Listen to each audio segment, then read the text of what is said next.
Oke, langsung aja ya. Mungkin pertama-tama kita mau tanya dulu nih ke Mas Bagas nih ya. Mas Bagas ini kan mungkin ini nggak hanya mengobati penasaran Sobat Tangguh aja ya, mengelola bisnis properti, tapi juga mungkin calon konsumen nih ya, yang mungkin tertarik berinvestasi properti. Tapi ini kan mungkin bertanya-tanya di masa pandemi ini seperti apa. Nah, kalau menurut Mas Bagas sendiri nih, pengaruh pemberlakuan pembatasan kegiatan masyarakat ini pada bisnis properti, restoran, dan hotel ini seperti apa?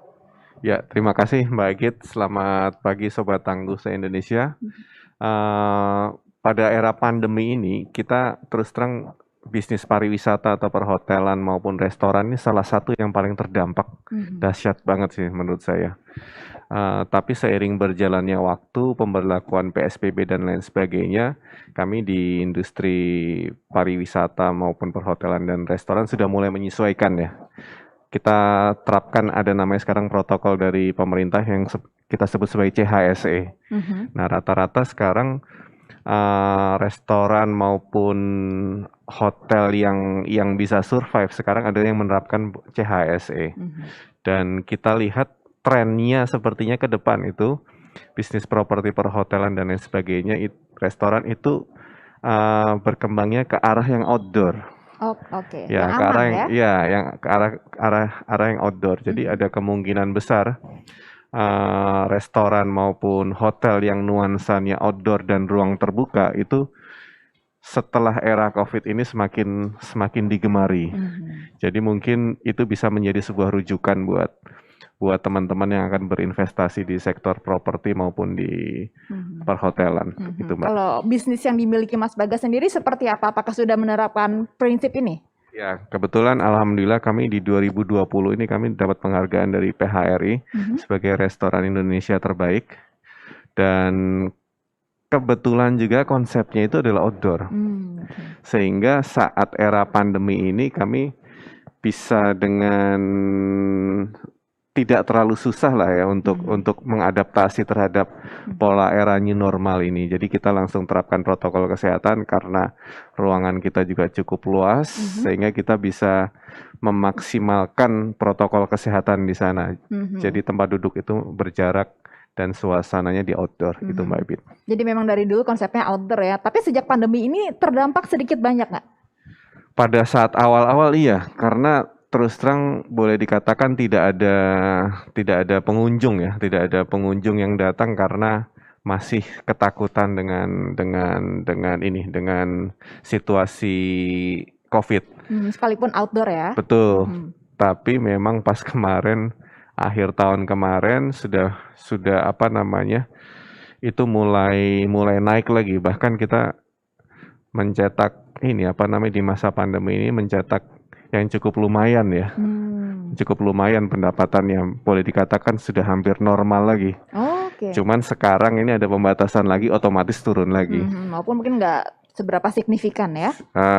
Ya cukup lumayan sebenarnya lumayan kalau juga. dengan adanya pembatasan kita bisa sampai 50-60% turun. Oh, oke. Jadi sedikit Siap. banyak tetap terdampak walaupun memang konsepnya sudah outdoor ya dari Betul, dulu ya. betul. Nah, oke saya ke Pak Marcelus. Pak Marcel ini kan melihat kondisi pandemi ini seperti ini. Bagaimana dengan bisnis properti yang Pak Marcelus kelola? Iya, selamat pagi Mbak Egit, Pagi. selamat pagi Sobat Tangguh se-Indonesia. Terima kasih atas kesempatan diundang hari ini. Saya dari PT Prioritas Land, kami punya proyek di Gading Serpong, apartemen 2 tower dan tower A itu sudah selesai dan sudah dihuni. Tower B masih sedikit lagi lah. Nah, dampak dari COVID pandemi ini terus terang kami merasakan sangat signifikan. Karena dari penjualan sejak tahun 2020 bulan Maret dinyatakan pandemi, sangat susah untuk mengajak calon pembeli untuk datang. Selain itu juga mereka ngerem ya, karena kan investasi mungkin bukan prioritas utama Betul. pada saat itu. Jadi ya memang penjualan kami terasa turun drastis, sangat drastis. Nah, oleh karena itu kita berusaha untuk membuat terobosan dalam arti menjual produk yang menarik. Contoh kita kerjasama dengan Travelio dan unit yang kita jual sudah fully furnished, jadi komplit tinggal langsung dihuni gitu. Jadi bisa disewakan Bisa per disewakan hari, per hari, mingguan, betul. bulanan ya? Iya. Oke. Dan juga dengan kita kerjasama dengan bank BTN, Bank Muamalat, Bank MNC. Jadi konsumen bisa beli dengan cara bayar KPA sangat ringan. Jadi kita berusaha mencari bagaimana mempackage produk yang menarik. Dan ya tahun ini, Januari ini sih mulai kelihatan ada perbaikan lah ya. Tapi kemarin gara-gara ada PPKM lagi di minggu kedua, itu pun juga kita nggak bisa pameran, open table. Jadi sekarang strategi marketing kita ya kebanyakan hanya digital lewat Instagram, Facebook, dan lain-lain. Ya kami sih berharap bisa ada perbaikan lah ya tahun ini bulan Februari, bisa ada peningkatan penjualan. Tapi kalau menurut saya sebetulnya di masa-masa begini adalah masa yang tepat untuk investasi. Karena developer biasanya memberi banyak keringanan dan ke promo-promo yang menarik. Justru saat ini saat yang tepat untuk investasi di properti Jadi ini seharusnya. 2021 ini prospeknya bagus ya, karena Bagus, bisa ya. beli dengan harga semurah mungkin, tapi prospek ke depannya tetap menguntungkan. Betul. Begitu ya. Nah, oke, saya ke Pak Kleman lagi. Kalau tadi kita bicara tentang properti, mungkin ini sejalan ya, karena Pak Kleman juga bisnisnya bergerak di bidang properti ya. Kalau menurut Pak Kleman sendiri, gimana dampak masa pandemi ini terhadap profesi broker properti seperti yang Pak Kleman jalani? Kalau kami lihat bahwa kami ini broker ini melihat di tahun 2021 ini adalah menjadi tantangan. Tapi kami melihat bahwa dengan adanya vaksin yang sudah mulai didistribusikan, jadi keyakinan masyarakat ada gitu. Dan membuat satu ekonomi yang bergairah lagi gitu. Jadi kalau menurut saya di tahun 2021 ini akan lebih membaik dibandingin di tahun 2020 di dunia industri broker. Nah, mungkin kalau dari pihak developer, ya?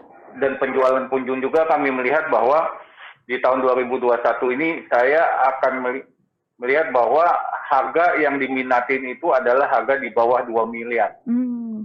Tetap masih rumah ya yang diminatin itu. Landed house ya? Rumah, landed house. Tetap landed house itu jadi prioritas yang diminatin oleh konsumen-konsumen yang saat ini.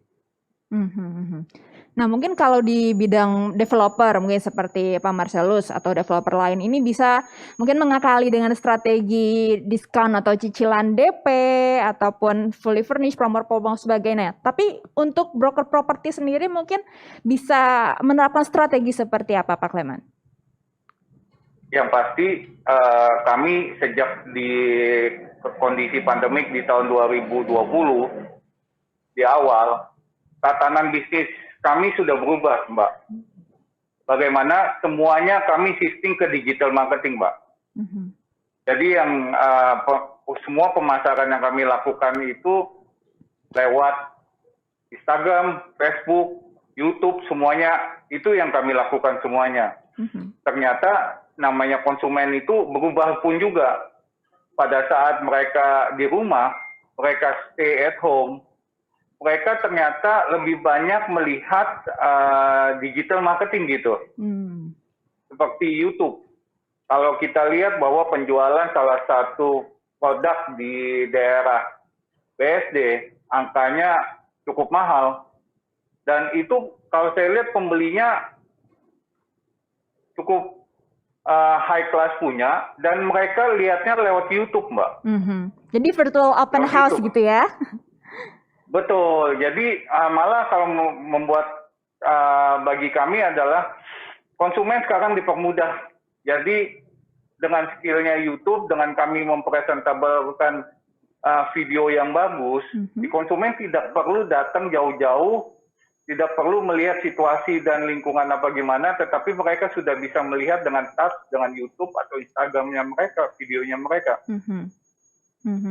Gitu ya. Jadi oke. Kalau Mas Bagas sendiri gimana? Mungkin tadi strategi yang diterapkan untuk broker properti itu bisa mungkin menambah skill untuk melalui dokumentasi virtual open house gitu. Nah, kalau bergerak di bisnis restoran, strategi apa kiranya yang cocok untuk dilakukan saat pandemi?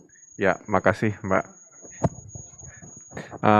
Seperti yang kita ketahui tadi sudah saya sampaikan bahwasanya kita sekarang menerapkan protokol CHSE karena itu protokol yang wajib bagi kita para pengusaha restoran, dan itu jadi standar ke depan ya, saya lihat ya, bahwasannya kalau kita mau bekerja sama dengan instansi atau kementerian atau perusahaan dan lain sebagainya, itu sepertinya protokol pertama yang mereka tanyakan. Jadi itu salah satu strategi kita menerapkan protokol CHSE untuk bisnis ke depannya.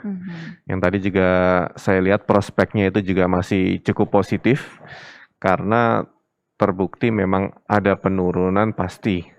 Cuman ternyata masyarakat sekarang setelah era pandemi ini keinginan untuk back to nature-nya tuh cukup tinggi. Jadi justru peluang-peluang baru itu jadi tercipta. Jadi pengusaha-pengusaha itu bisa buat restoran yang nuansanya alam atau maupun dari bahan-bahan yang alami. Kita seperti contoh kemarin jamu-jamuan kemarin juga cukup meningkat, ada jahe merah, ada kunyit. Sekarang semua orang berusaha untuk mengkonsumsi itu demi meningkatkan imun tubuh. Nah, itu kan peluang Ini sebenarnya. menu baru atau memang sudah ada dari dulu nih menunya? Kebetulan beberapa sudah ada dari dulu. Kita punya kayak minuman dari sereh atau apa, dan maupun dari jahe merah, dan ternyata itu yang sekarang paling diminati ya sama masyarakat. Jadi kita terbukti ternyata era pandemi itu membuat kita untuk mencoba kembali lagi ke alam dan mencari bahan makanan yang senatural mungkin. Jadi back to nature gitu Back to ya. nature, Jadi Mbak. inovasi-inovasi situ juga. Mungkin ada menu-menu baru yang ditambah atau ada package-package lain mungkin untuk memboost marketingnya? Oke, kalau tadi saya setuju, memang kita juga menggunakan digital marketing melalui Instagram maupun Facebook dan ads Google lainnya. Dan itu ternyata memang sekarang orang reviewnya sekarang ya dari YouTube, dari apa, dan itu memang cukup membantu. Instagram. TikTok, Instagram. Jadi memang di era pandemi ini membuat kita memasuki industrial 4.0 ini lebih cepat ya. Kita juga nggak sangka dulu tadinya rapat tuh biasanya kita selalu bikin harus hadir secara fisik. Sekarang itu sudah sangat terbiasa sekali. Kurang dari 1 tahun kita buat rapat formal itu melalui media internet, melalui aplikasi Zoom atau apapun. Jadi ternyata sisi baiknya seperti itu, dan bisnis yang melibatkan digital itu juga ke depan juga akan sangat-sangat Jadi revolusi prospektif. industri 4.0 kita pemanasan duluan nih ya istilahnya seperti Kita udah itu ya. masuk sekarang kan. Kita sudah bahkan lebih cepat untuk beradaptasi. Ya ternyata seperti kata Charles Darwin, bukan yang paling kuat ya yang mampu untuk bertahan, tapi yang mampu beradaptasi. Dan ternyata masyarakat Indonesia kita cukup sukses untuk beradaptasi dengan perubahan. Terbukti penurunan ekonomi kita tidak terlalu signifikan dibandingkan dengan negara-negara lain.